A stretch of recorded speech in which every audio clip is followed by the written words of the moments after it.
Ça raconte un fait divers qui a eu lieu en 1978 au Togo. L'histoire d'un homme qui a décapité un jeune imam qui a été arrêté par la gendarmerie et qui sera passé par les armes 3 jours après un procès très expéditif, je dirais vraiment expéditif, parce que l'affaire est devenue politique. L'histoire est racontée par un avocat, l'avocat qui avait défendu l'assassin,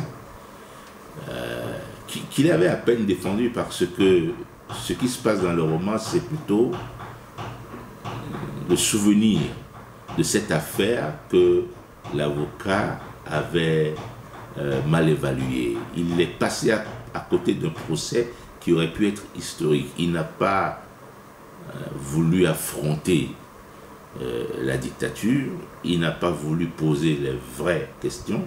Donc c'est lui qui, 30 ans plus tard, au moment de quitter définitivement son cabinet, de quitter la fonction d'avocat, se souvient de cette affaire en rangeant ses papiers et qui décide de retourner dans les lieux où le crime avait eu lieu, de rencontrer un homme qui lui avait fait envoyer une lettre à l'époque en lui disant de faire attention avec ce procès, que ce qu'on raconte n'est pas forcément la vérité.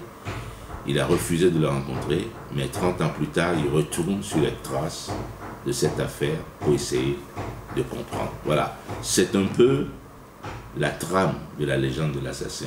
Comment on peut passer à côté de son propre destin? La légende de l'assassin, aux éditions Jean-Claude Lattès, sorti février 2015. Bonne année.